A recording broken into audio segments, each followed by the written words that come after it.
All right. Let me see if I can get everybody back.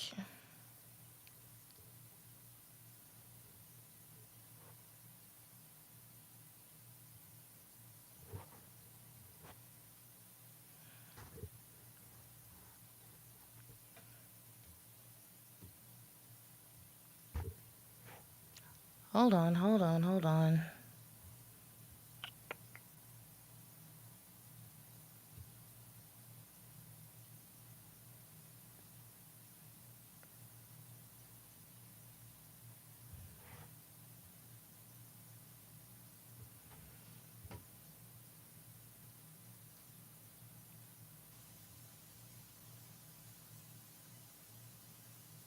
Okay, it says it's streaming from my channel, but it's not showing up.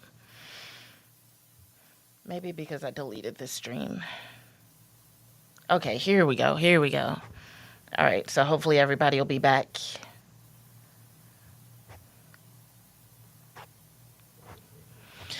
All right. I'm just going to get going. Let me share this to Twitter actually, real quick, because there were a few people in the chat, and I know y'all had a lot to say. And I just want to make sure that we can have a good conversation today. Really apologize for the technical difficulties, you guys. Let's see. Share. I'm going to go to Twitter, and we're going to hit new link. So if you do come across this stream, or you have come across this stream, please share this on social media so we can get some of the people back. Technology is sensitive. Okay, so new link live now is what I'm putting on Twitter. If you are here in the chat, go ahead and drop your takes. Where was I? I think I was talking about the fact that the Dallas Cowboys, along with every other NFL team, cut down to their 53-man roster today, and social media is a buzz. I personally didn't have anybody who I was like really attached to, who I'm like, oh my God, I'm going to be so emotional if they get rid of this person. But I do know that there are some Cowboys fans who felt a way about some of the changes.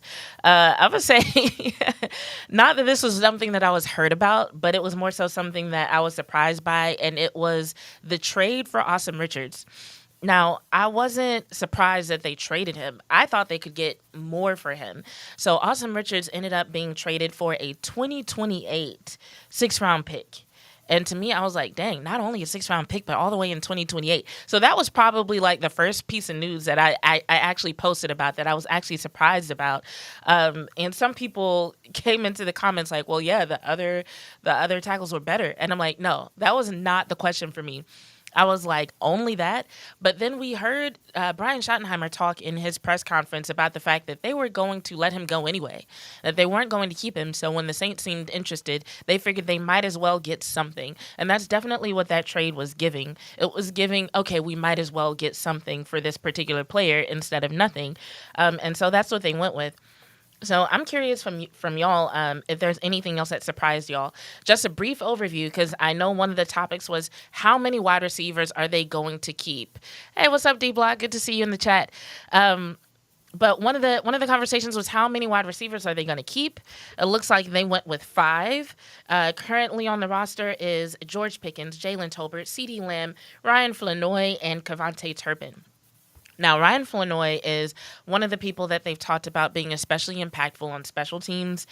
So naturally, with the way the team has always emphasized special teams, the Dallas Cowboys have always made made a big deal about that. You kind of expect to see someone like Ryan Flanoy here on the list. Kevontae Turpin. Now, I heard some people say that Kevontae Turpin is the reason why Deuce Vaughn is no longer on the roster.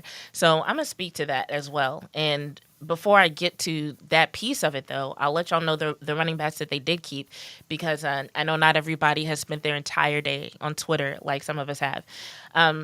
But it looks like Javonte Williams, Jadon Blue, Miles Sanders, and Hunter Lipke. Once again, a situation where there weren't many actual surprises. Both the wide receiver room and the running back room were very full. And so it really just came down to like, okay, who are they going to cut? But you knew somebody who had some skills was ultimately going to get cut. And that looks to be the case. But yeah, so Deuce Vaughn was waived. And if you're like me, you might have been wondering what's the difference between being released and being waived. It's basically the same thing. When a player is waived, it just means that they've been in the league less than 4 years. So they're released to the waiver wires where another team can pick them up. Whereas when they're released, it means that they are a veteran who qualifies for being a free agent once a team lets them go. So that's the only difference. So Deuce Vaughn was waived, and that Kevontae Turpin serves the same purpose plus some. I can see that, but I also think with Deuce, I think what the Cowboys are looking for is someone who can handle the physicality a little bit better. Deuce did a lot for his size, and I think he ran the ball pretty well in that last preseason game. But one thing that Schottenheimer has been talking about ever since he took on the role of head coach has been versatility. So he wants receivers who can line up in the backfield, he wants runners who can catch passes, and he wants skill players who can block. And Deuce Vaughn, I think he gave it all he had, and I definitely think that when it comes to his size, he definitely, he gave it his all. I won't say that he didn't try to block. I won't say that he was even bad at it for his size. But I think what it came down to, what a lot of these roster moves are showing us, is that the Cowboys, they were looking at what can you do? What are you bringing to the table? What's up, Ty Church? Good to see you in the chat. They were looking for people who could actually perform. They weren't looking for potential. They weren't looking for guys that they necessarily liked, although I think they like a lot of these guys as people. But they are looking for people who are going to actually contribute. And at the end of the day, that's all that matters. If you try hard, but you weren't necessarily getting it done, that wasn't going to keep you on this roster. And I feel like another move that really illustrated that was let's see, where was it? Because it was on the defensive side, and the name isn't coming to me. It was someone who was waived. It was Kimon Hall. He was released, and that was another name that surprised some people. And I think Shotty actually talked about that in this particular press conference, and I do want to play some clips from it because I thought Shotty was actually very open and very honest in the press conference about the decisions that he made and why he made them. So let me see if I can find that particular part of the press conference, and then we can talk about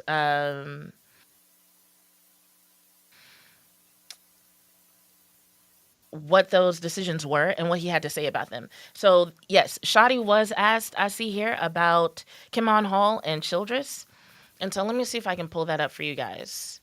Oh, and by the way, if you are in the chat, do me a couple of favors right now.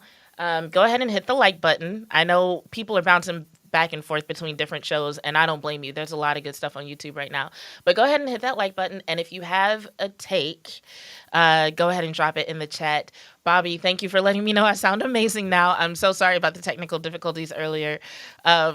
What's funny, quick side note before we get into this press conference with Shadi. What's funny is I was telling somebody the other day, because this is my 5th year going into this podcast, right? And I've been in various studios, had various setups. I've even lived in various cities. And I feel like audio issues have haunted me the entire time I've been doing this podcast. Um, and so it's just funny that, like, even with me doing this for so long, it's still just audio issues that keep happening. No matter how skilled I get, no matter where I am, it's just like it's always something. All right, let me go ahead and pull this up. I think this is the one. Hold on one second.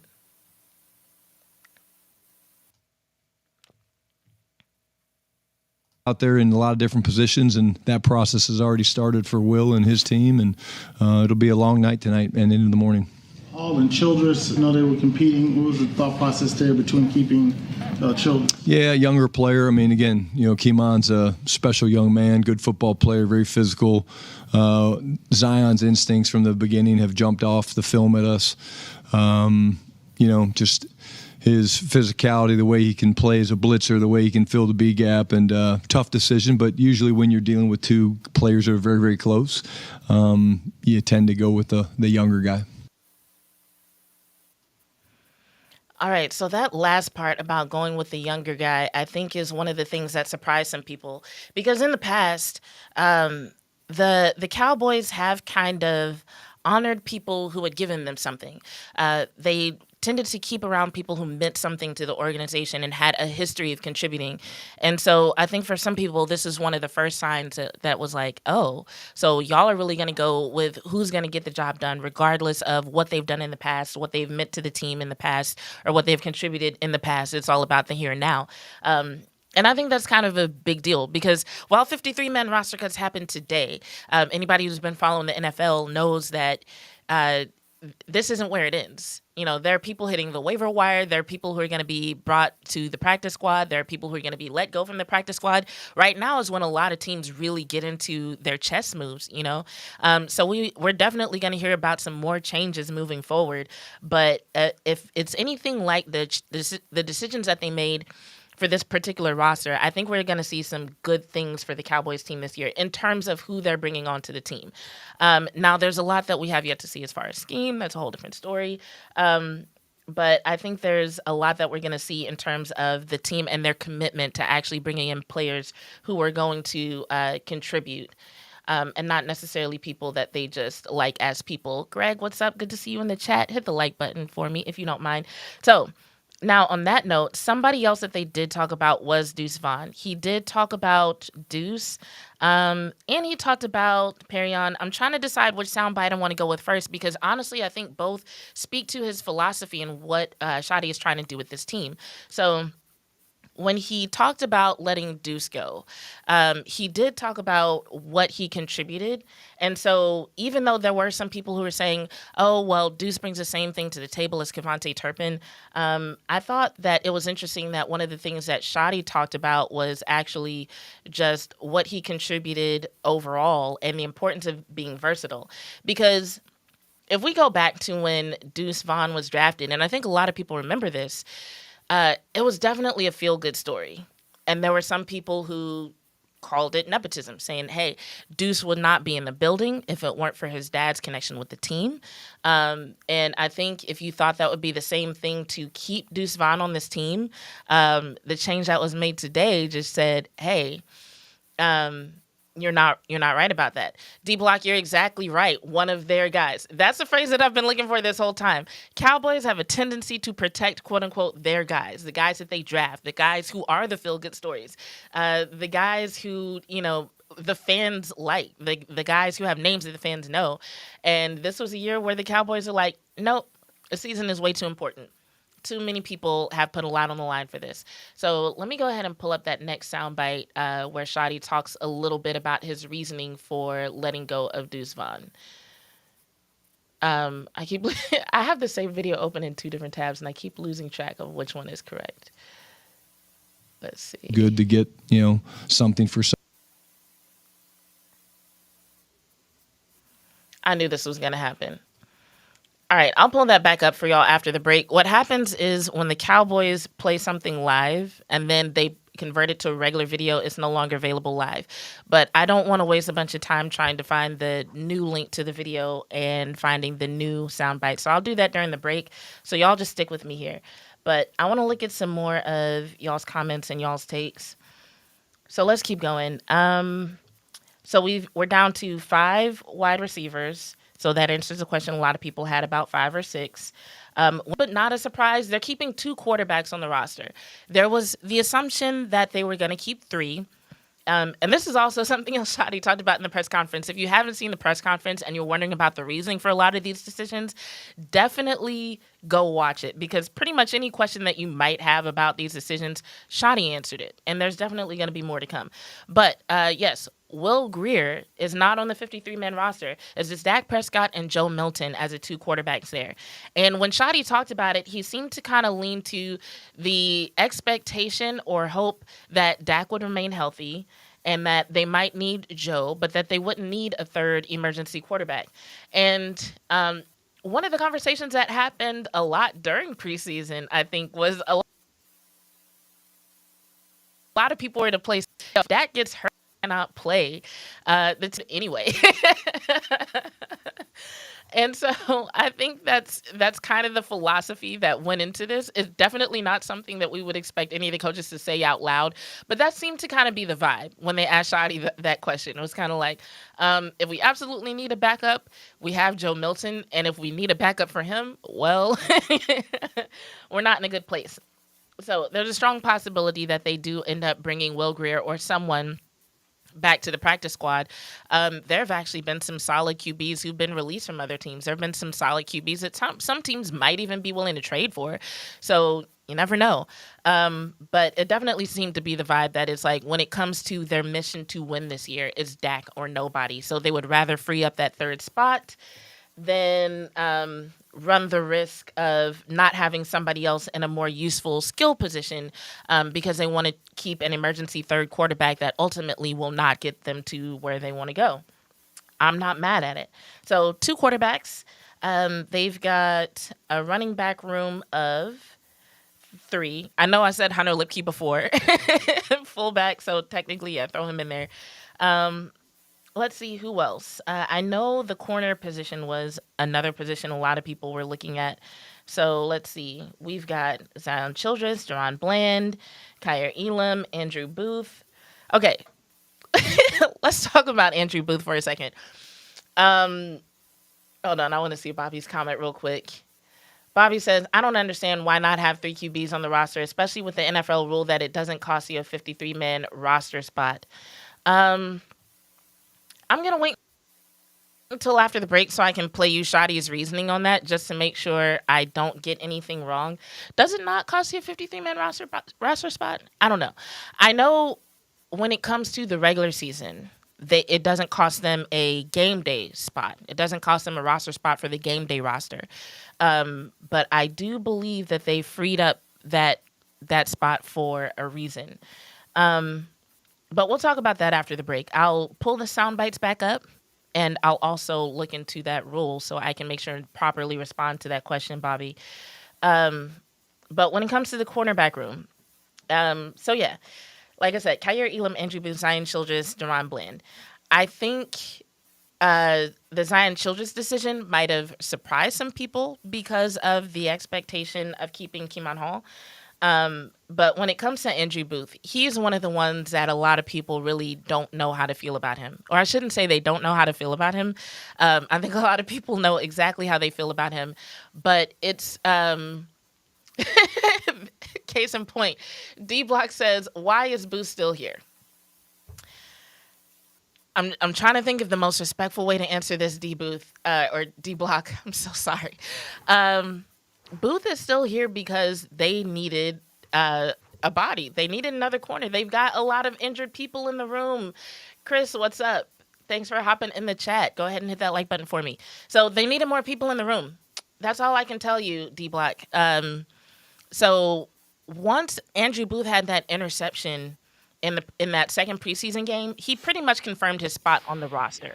Now, one thing that I will say is that in moments, I think I described Andrew Booth to someone like a lottery ticket. In moments, he can make some big plays, but the conditions have to be right.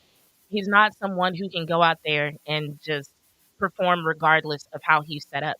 And that's one of the things that I think applies to everyone who's on this list, this 4-person list that's currently on the 53-man roster, but in different degrees. One thing that people have complained about all preseason when it comes to the corners, when it comes to the secondary, is like them having so much cushion.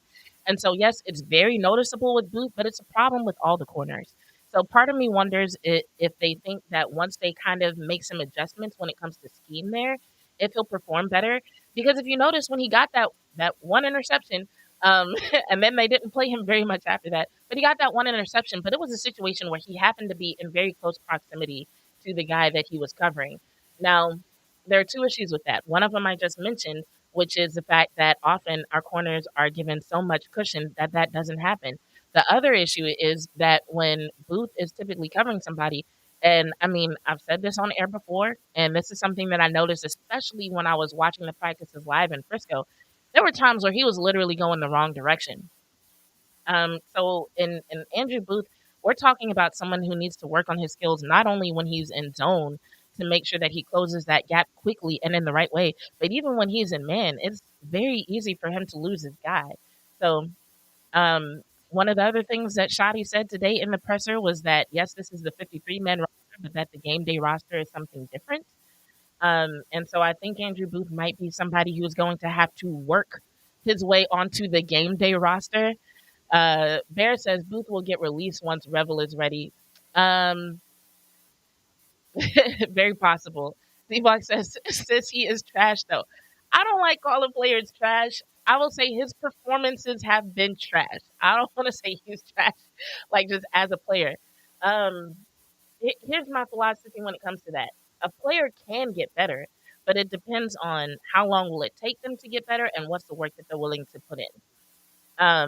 And by that I mean, can the Cowboys afford to wait for him to get better? No, no. And if that's what you mean by trash, on that point, I agree with you, man. Um, he is not someone that if I see him on the starting lineup for a game, that's going to inspire confidence necessarily. But now he has more time to put some more work in with the ones. We'll see. We'll see what they decide on game day. We'll see what he ends up doing. But I think overall, like all the corners need to be put in a better position to win. Um, I'll tell y'all a little bit more about what I saw at practice that I think will help that after we come back from the break because we got about 10 seconds before we hop into this commercial break. We're going to pay some bills. I'm going to pull up Shotty's press conference and we'll get into that in the second half.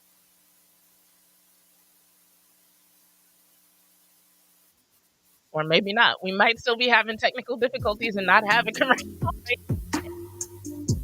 There it goes. There it goes. Second half. Stick with me if you're in the chat. We'll be right back.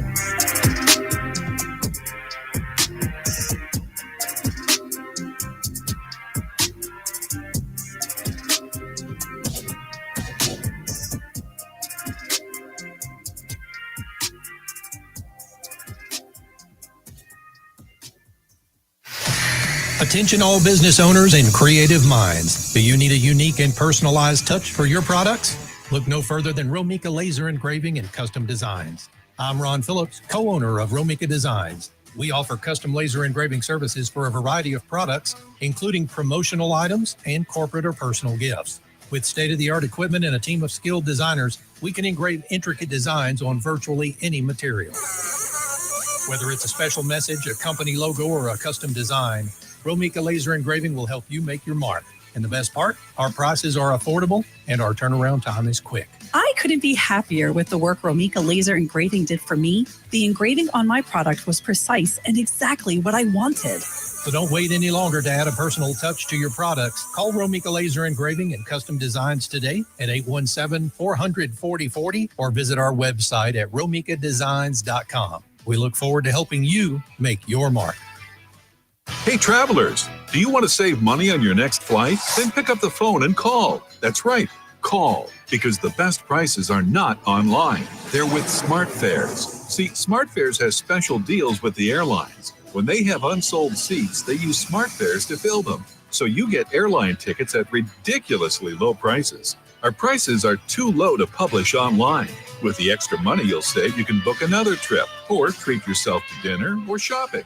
So stop searching all of those travel sites to find the lowest price on your next flight. Let one of our SmartFares expert travel agents find ridiculously low prices for you. Call SmartFares today and get the best price on your next flight. Guaranteed. Also, save up to 50% off business and first class tickets. 855-325-1820. 855-325-1820. That's 855-325-1820.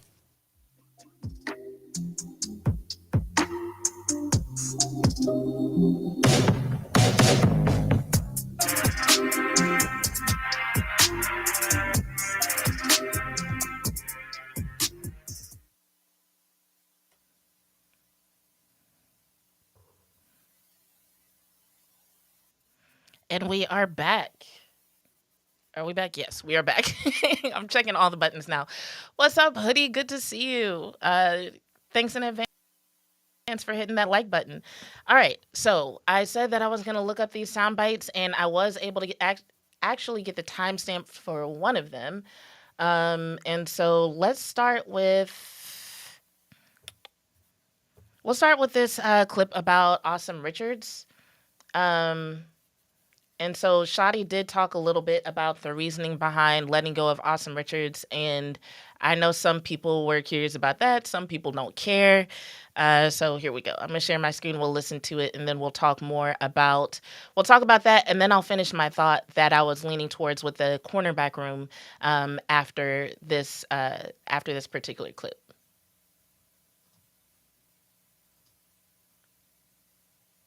Nick Harris, Fort Worth Star Telegram. Can you talk about the trade with the Saints today and Awesome Richards and how that came about? Yeah, again, Awesome was a guy who was right there on the bubble. Awesome's played games for us, and we drafted him. He's done some good things. More than likely, it looked like he was going to be a guy we were going to release, and the Saints felt very strongly that this was a player that they had targeted, that they wanted, and rather than take a chance on losing him, they wanted to make the trade, and we felt good to get something for someone that was probably going to get released.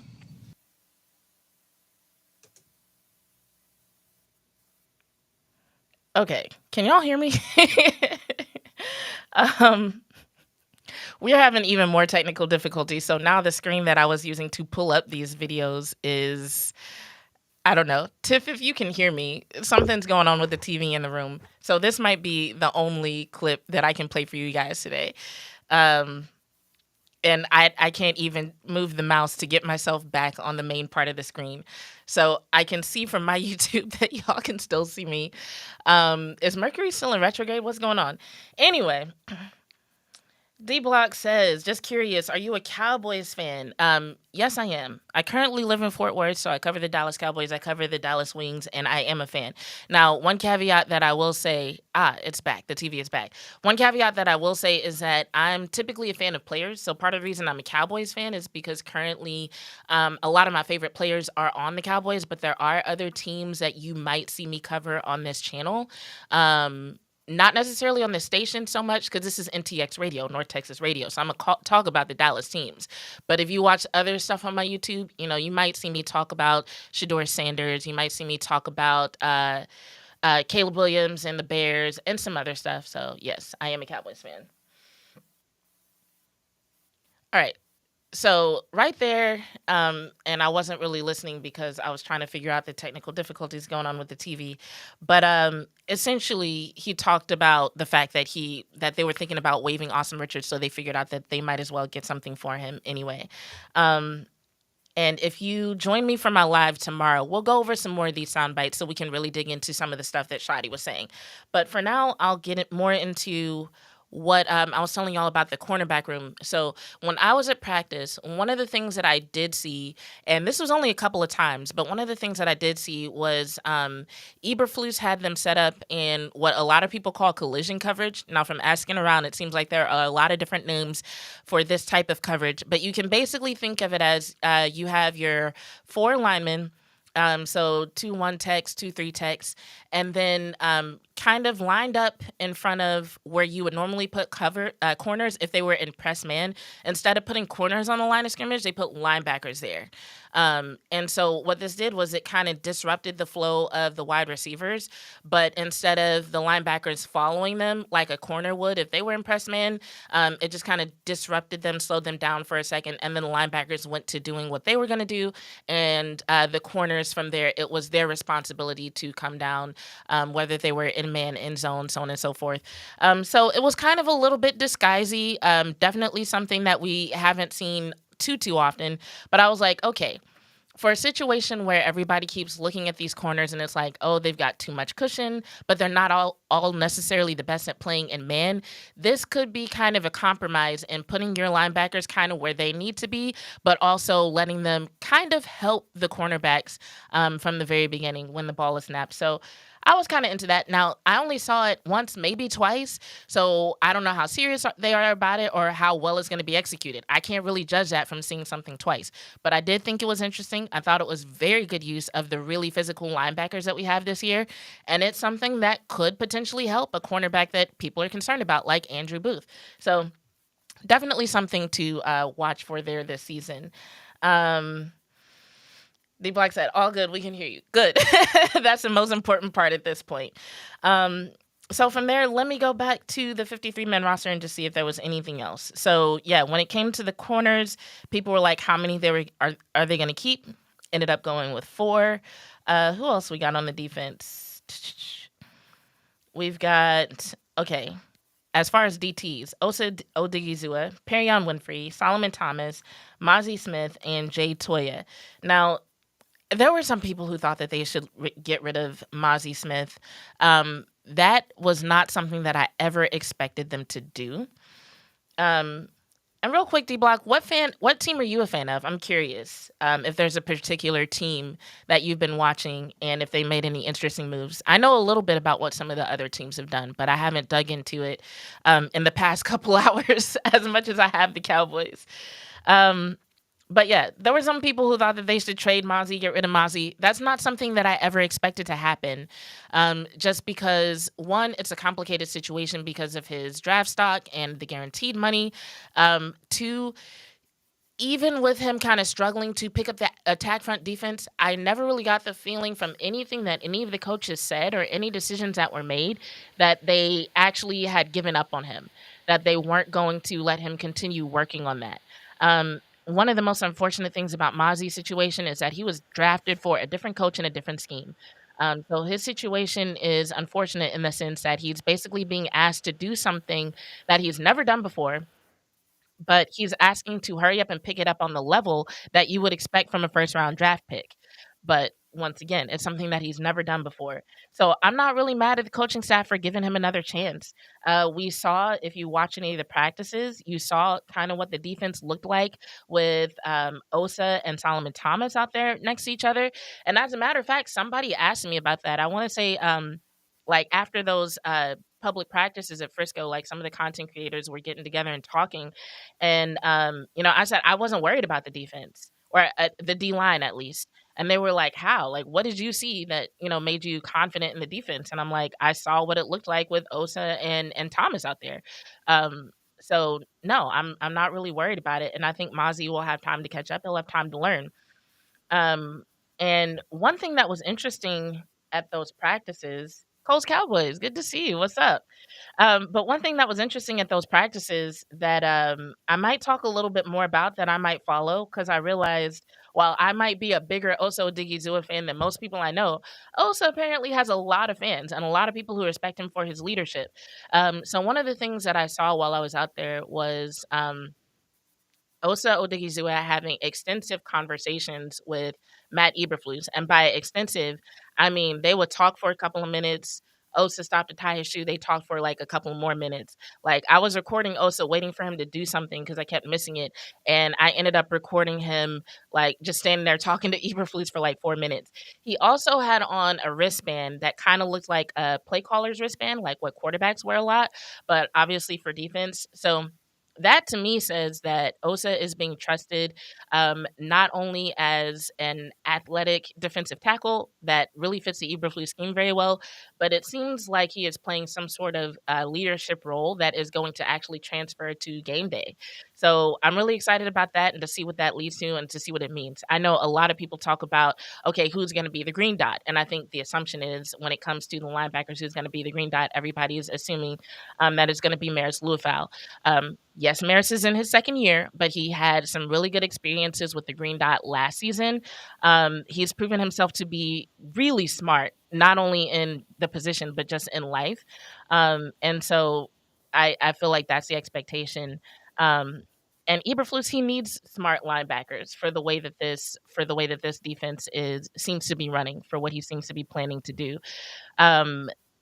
Eberflus needs a type of linebackers who can look at a situation and not only determine how an offense is set up, but also prepare for how the offense might be disguised, what might be some unexpected things to come out of a particular formation. And I feel like they've definitely got the right people in place to do just that. So for linebackers, right now in the 53-man, they've got Maris Luafau, Damone Clark, Shamar James, Kenneth Murray, and Jack Sanborn. So really good choices made there. But getting back to Mozzie and the defensive line, yes, he's going to have time to learn. I'm not surprised that he's still on the 53-man roster. Um, and I think one of the other decisions that surprised some people that also should not have been a surprise was Perion Winfrey. Um, but I think one of the reasons why that surprised people was partially because of some of the stuff that was just going around on social media today, as though something happened recently with Perion Winfrey. I won't get into what has happened with him in the past, mainly because any situation that he dealt with, the league has already taken action. Charges have been either dropped or they were never pressed in the first place. But there were some rumors out there that they were going to let him go. And when I heard that, I was surprised, but then it turned out to not be true. But yes, Perion Winfrey on the 53-man roster. Jay Toya, he's another one people seem to have mixed feelings about. Here's how I feel about Jay Toya. I don't look at him as an elite player, but I definitely look at him as having the potential to be elite. So for whatever reason, there were some people who have such strong feelings about Jay Toya. They thought that he would be waived and he would either be on the practice squad or we wouldn't hear from him again. Jay Toya has some really good traits that fit the Eberflus scheme very well. There are some things that he has to work on, specifically with his hand technique, hand placement. He is really good moving laterally, like when he gets going, but sometimes his first step laterally is not that great. But when it comes to his first step forward, he's got a quick first step. He's explosive off the line. He is primed to be disruptive. More so when it comes to run defense, or no, more so when it comes to pass defense and run defense. And maybe that's why a lot of people don't really like him. Everybody wants the Cowboys to have a defense that is set up to block the run immediately right now today. I get that. But Jay Toya is putting in a lot of work, and you can see it. You can see it in how his pad level has progressed. You can see it in how his hand technique has progressed. You can even see it in how he's. I almost feel like some of the imperfect snaps that we saw from him in the preseason were because he was like actively working on things. So I look forward to seeing what he does as the season goes on. Let's see what else y'all are talking about. Bobby said 0 snaps without practicing. Who are you talking about, Bobby? I'm not sure who you're referring to. I don't know what I was saying when you wrote that. NFC East and NBA Street says we cut Israel McQuamu and not Booth. I feel you on that. I think that is a tough one. I'm not gonna lie, because the one explanation that I heard from about Israel McQuamu, and I can't remember who said it, but shout out to your guy Nick's. His Twitter Spaces are elite. But someone said that possibly part of the reasoning for that was that Izzy doesn't feel like a specialist. It doesn't feel like he's, definitely a safety or definitely a corner, and they know what he's going to do and they know where to put him, which I can understand people looking at him that way. But with the emphasis on position flex and player versatility, I don't even see why that would be a bad thing. So I would need to hear more about that. But just on paper, just looking at the list and saying like, okay, Booth is still here, but Izzy's not. I feel you on that. And I want to hear more. I'm the I want to hear more person. I'm not the knee-jerk reaction, hot take, I hate what these coaches are doing person. I'm the, okay, let's dig into this. Let's see if we can figure out the reasoning. Let's listen to these interviews in the coming days and see if one of these coaches says something that helps us understand this. I'm that person. So that's what I'm going to be looking for. Now, if they start saying some shit that don't make sense, I will definitely come back on this channel and I will talk about it. But for right now, we haven't heard from Eberflus. There are moves that are still yet to be made. Like, getting down to 53 minutes just the beginning. Now we're going to see a lot of NFL teams making moves based on who's on the waiver wire, who's up to be traded, who's in the practice squad, so on and so forth. So there are moves yet to be made. So I'm like, all right, I'm going to wait and see. I'm going to see how y'all fix this. I mean, who knows? They might take the good tape that Booth had and try to, trade him for something more than what most Cowboys players think he's worth. We don't know. We don't know what's next. So just give it a few days. D Block said, I believe we still need a solid one tech DT. I'm not mad at you for that. I think the defensive tackles we have are solid and versatile. And when it comes to an attack front defense where their job is to disrupt the O-line, to, basically speed up the quarterback's clock, I think they're good for that. Now, once the season gets going and we get to see some things, some people may feel differently. What players look like in a practice is going to be a lot different than what they look like once the regular season gets going and they're playing against real opponents who really are ready to take their heads off, and everybody's, trying to get to the postseason, trying to get to the Super Bowl. NFC East says it's a lot of good one techs out there. Not that teams made cuts. There are some good ones out there. When it comes to defensive tackles in general, it just feels like almost like the league is in a defensive tackle recession, if that makes sense. I don't know if that makes sense to you guys, but I guess that's another reason why I'm not really mad at the Cowboys DT room, just because of what I'm seeing like league wide when it comes to DTs. Let's see if y'all got anything else in here that I missed. Not right now, so let's go back to this roster. And while I'm scrolling this, I do want to shout out a couple of people. This is non-Cowboys related, but one, I want to give a shout out to Josh Williams, who is a running back who made the 53-man roster for the Tampa Bay Buccaneers. Now, he's a guy who I saw at the Shrine Bowl, and he was nice enough to let me interview him. And I really appreciate when players do that because, while I am in this studio, I am on this radio station, most of the work that I do is freelance. So I don't have people setting up interviews for me. Anything that I'm able to do in terms of like interviews and events, I have to get those credentials myself. I have to set up those interviews myself. So when a player looks at me and doesn't know who I am, and I'm like, yes, I write for USA Today, but that's no reason for you to sit down on camera with me. But they're willing to sit down and have those conversations with me where they break down their careers. I really appreciate it. And Josh is one of those guys, when I saw him at the practice, he looked special. And I met his parents. They were really nice. And I had a sit-down interview with him. Something else where the audio was bad.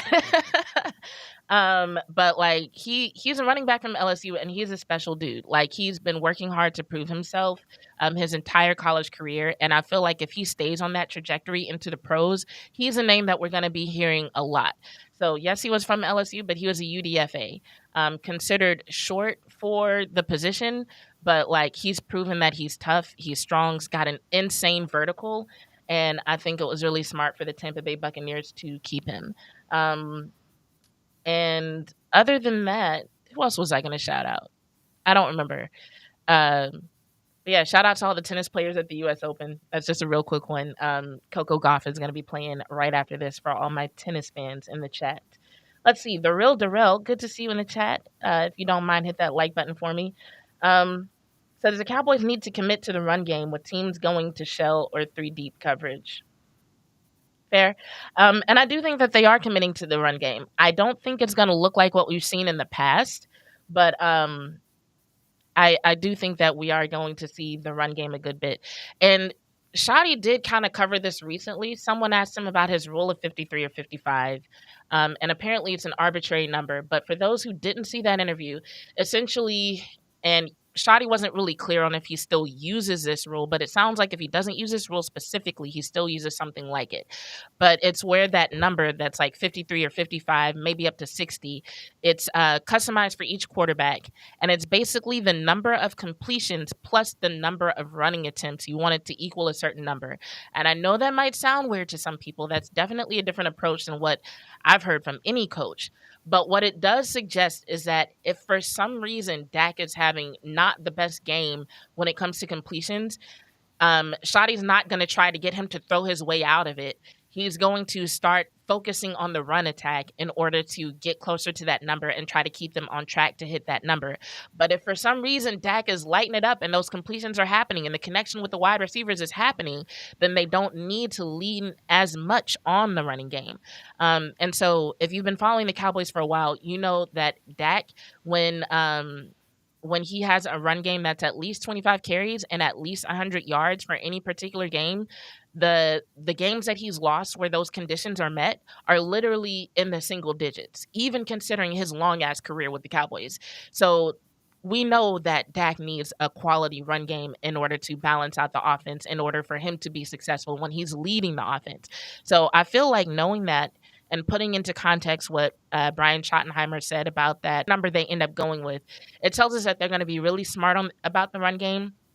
It's not going to be like what Cowboys fans have seen in the past, where it's just like, yo, the passing game is just not happening. And for some reason, we're not like really running it the way that we should. Also, some of the things that Schottenheimer has said in the past suggest that they're not going to be necessarily looking for one lead back to carry everything. So the run game might even look different game to game depending on who they're leaning on. But I kind of like that, because to me it says that they're look at the team that they're playing against, consider what that offense or what that defense typically does, and they're going to make smart decisions about the run game, about the pass game, and who they're going to lean on based on the opponent, which sounds like the simplest shit ever, but it's something that we haven't always seen from the Dallas Cowboys. So if Shoddy actually does stick to those principles, I think we're going to like what we see from the offense, at least in terms of what they're attempting and what they're aiming to do. Now, actual execution, we got to wait and see. But it sounds like the decision making is going to be on point. It's going to make sense, and it'll make our offense look good. Let's see. NFC East also says, I think we should let Miles Sanders go and put Maffa on the 53-man roster. Maffa is going to be on IR, isn't he? Hold on, let's see. I just want to check the status on that and make sure I'm not misreporting something. That's probably the toughest thing about, because, like, I don't do this full time. Like, yes, I write and yes, I do video, but I also have, like, a full-time job on top of all that. It's a crazy lifestyle. But what it also means is that time periods like this, where there's like 60,000 headlines coming in per day, especially about the Dallas Cowboys, you miss some things. Sometimes things get updated and you're like, oh, I didn't catch that. So yeah, Phil Maffa is going to start on IR. So once that status changes, who knows? But that's where we are right now. Now, one thing I will say before we get out of here, one of the segments that I like to do on this show is a segment called As It Is in Sports, So It Is in Life. And I think days like today definitely apply, because one of the things that Brian Schottenheimer talked about, especially when he was talking about Deuce Vaughn and Deuce Vaughn possibly benefiting from a change of scenery. And that's true not only for him, but even for other players. But sometimes when I think the common saying that goes along with this principle is when one door closes, another door opens. Sometimes when we don't get what we want, it's not so much that we're a failure or we don't deserve success. It just means that success is waiting for us somewhere else. And something weird is happening with the video. But yeah, it just means that success is waiting for us somewhere else. So if someone says, hey, you're not a good fit for this team, or as it might apply to some of us who are in the chat, you're not a good fit for this company, you're not a good fit, hell, for this relationship, for this friend group, it can mean a lot of things. It doesn't mean that you don't deserve what it is that you are working for. It just means that the thing that you're working for might come in a different form, might come in a different location. So by all means, if you are someone who has faced rejection, something that you feel as failure, or decision by someone that you just don't understand, don't give up. Don't look down on yourself. Don't talk down on yourself. Keep focusing on what you bring to the table. Keep focusing on what you have to offer, because the person who's waiting to give you everything that you dreamed of, they might be watching you. Literally, they might be actively watching you. They might have literally been waiting for you to leave that situation that really wasn't good enough for you, that wasn't a good fit for you, so that they could offer you what it was that you actually want, what you actually deserve, and what you're actually a better fit for. So I just wanted to put that out there. Like I said, as it is in sports, so it is in life. There are so many parallels between the sports world and the real world. And days like today, where you've got a bunch of young men at one time not knowing what their next career move is going to be, I feel like this is definitely one of those days that applies. Y'all have any more takes here in the chat? No. Well, before we get out of here, I'm going to say, please subscribe if you're not subscribed, and turn your notifications on so that you get alerted next time I post something. I go live from this channel, I post shorts from this channel, and I also post videos from this channel. And hit the like button, leave a comment, and of course, share this video with anyone you think might like this type of content. And something else that I'm going to talk about a little bit more tomorrow is I have been gifted with the opportunity to attend the U.S. Open only for one day, but I'm still going because that's pretty dope. And I don't even know if this one's sending me. I'll find out. And if I can tell y'all, I'll tell y'all. But I'll talk more about that tomorrow night, and also how y'all can support me on the trip. Because while they're sending me, they're not necessarily supporting the content. They're just sending me. So if you want to know how you can support me and making really good content from New York, watch me tomorrow night. NFC East says, definitely enjoyed your show. I'm a new follower and a heavy Cowboys fan. Oh, that's dope. And I'm judging from your channel title that maybe you do content too. If you do follow me on Twitter, send me a link. I would love to check you out. But thank you to NFC East and any new subscriber who joined today. But you can catch me here every Tuesday at 5 p.m. on Internet Radio. From Burleson to Venus and Grandview to Godley, this is the voice of Johnson County. Joco Community Radio. Have you ever met a person in your life that enjoys paying taxes? No one does. If you can't sleep at night because you have a huge problem with the IRS, I've got some free advice for